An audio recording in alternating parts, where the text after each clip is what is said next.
Okay, now, you'll remember that you saw a first century tomb up near Megiddo, right? And then remember the niches that were back in there called kokim. Does everybody know what I'm talking about? Get on in here so he doesn't see us. You know what I'm talking about? The niches that are back there, that's to put a body in and to cover with a stone.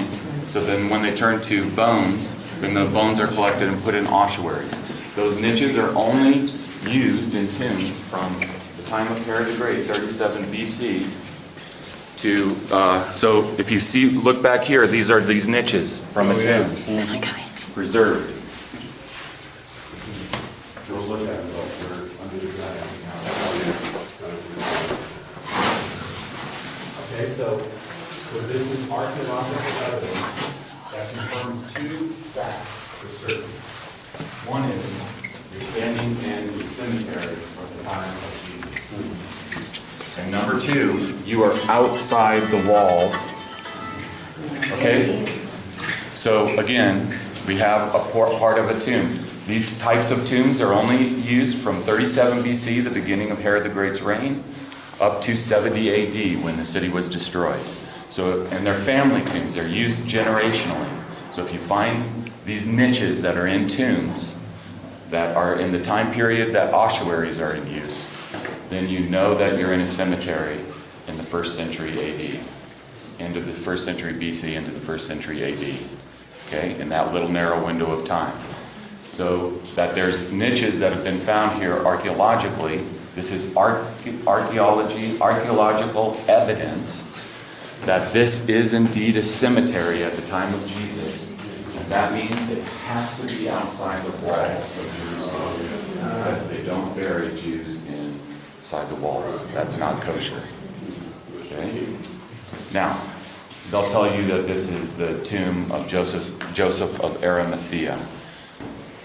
Who knows? But the point is you saw where the tomb of Jesus is. It's not worth waiting in that line. You can't see anything in there of any kind of, and the reason why is because this church has been destroyed and rebuilt many times. And when the church is destroyed, how much more so that which it commemorates. So the tomb is destroyed along with the church several times. There's pieces of the tomb in the churches around Jerusalem, so basically there's enough there that you might have read that when they removed that covering that you see over there, which is just there to protect it, they removed it recently, did some archaeology, one thing on top of another. Base of the tomb and where the bed to lay the stone bed to lay the body, the bench, is preserved. All the rest of it is destroyed. Okay?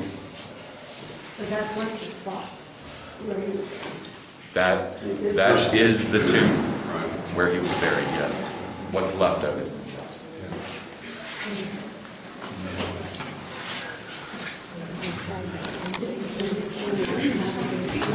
And notice when we go out that at the center, notice when we go out, the big dome, you're standing under the big dome, and if you draw a line from the top of the mid-center of that dome down to the ground, then that's where the tomb is.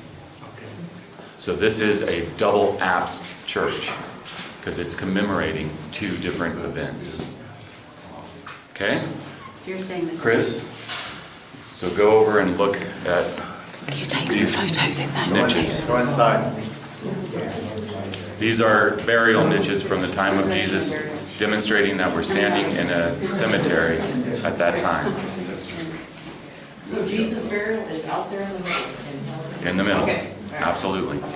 And that's in the same place that Constantine's place was. And at the time of Hadrian, where you see the tomb, there was a statue of Jupiter.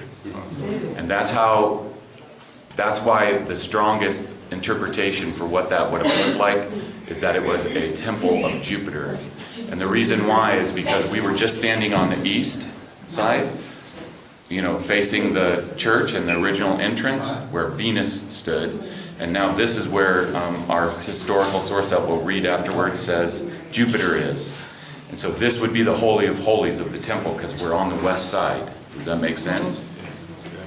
Yeah, so that's why it seems that primarily this was a temple to Jupiter with either a Venus shrine in the front or possibly another temple of Venus next to it.